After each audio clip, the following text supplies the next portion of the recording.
अस्सलाम वालेकुम fourth year class. आज हमने अपना चैप्टर नंबर 3 स्टार्ट करना है पेपर सी का, और which is about capacitance.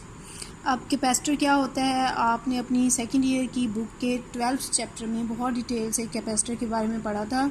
It is a device which is used to store charge and energy in it. Energy कौन सी होती है?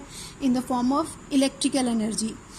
अब कैपेसिटर आपको याद होगा, दो आप मेटल प्लेट्स लेते हैं separated by a small distance, और इन दोनों मेटल प्लेट्स के दरमियान कोई इलेक्ट्रिकल कांटेक्ट नहीं होता।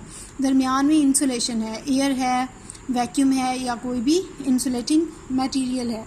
तो आप कैपेसिटर की प्लेट्स पे चार्ज देते हैं, उसकी वजह से इन प्लेट्स के दरमियान क्या आ जाता है? पोटेंशियल डिफरेंस आ जाता है। चार्ज को अगर हम Q से रिप्रेजेंट करें और पोटेंशियल डिफरेंस को V से, तो आपने पढ़ा था कि the basic equation of capacitor is Q is proportional to V और Q is equal to CV।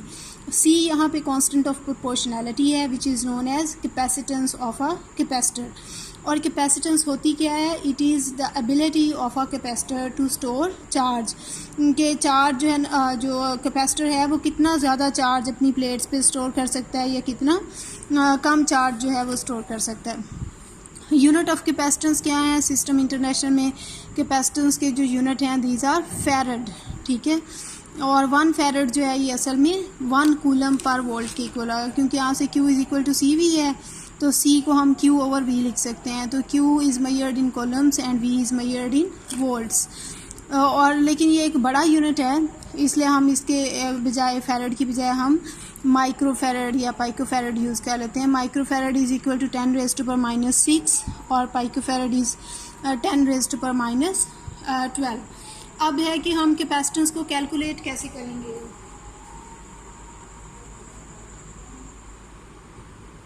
तो there are main points which are included in calculating the capacitance. पहला पॉइंट ये है कि charge Q is on the plates कितना है वो हमने कैलकुलेट करना है।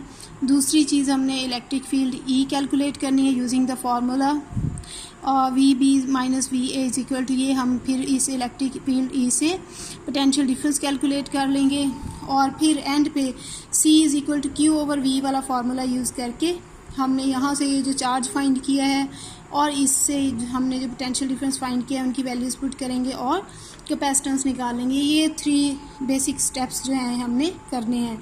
Q फाइंड करना है, V फाइंड करना है, और फिर using this formula C find कर लेना है। अब सबसे पहले हमने करना है capacitance of parallel plate capacitor. Let आपके पास एक पैरेलल प्लेट कैपेसिटर, ये 2 प्लेट्स हैं which are separated by distance D।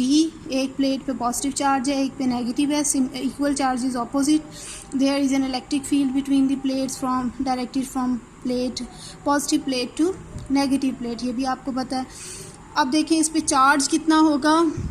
Late जो चार्ज डेंसिटी है इन प्लेट्स पे, सरफेस चार्ज डेंसिटी वो सिग्मा है, तो जो चार्ज होगा कैपेसिटर पे वो सिग्मा A के बराबर होगा। तो Q is equal to sigma A हो गया। पोटेंशियल डिफरेंस कितना होगा? V is equal to ED लिख सकते हैं हम, ये हमने पहले पढ़ा हुआ है।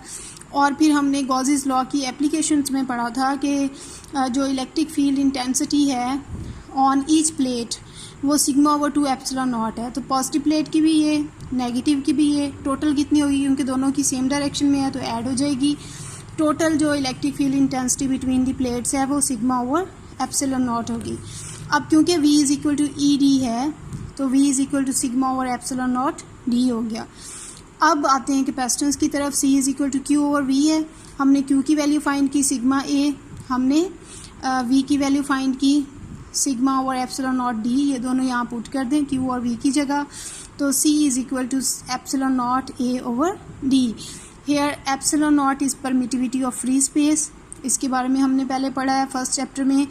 A is area of the plate, ये प्लेट साइड से एक लाइन लग रही है, असल में ये एक प्लेट है, जैसे रेक्टेंगुलर प्लेट हो, तो इसका ये जो एरिया है surface area, this is A।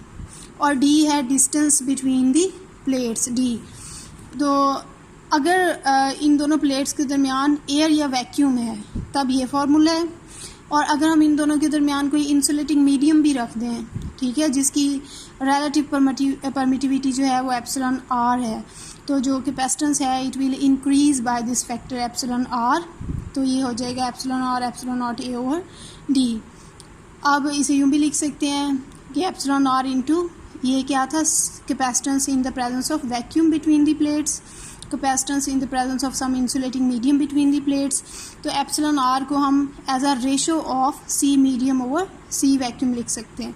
Hair epsilon naught is the relative permittivity of the medium are known as dielectric constant.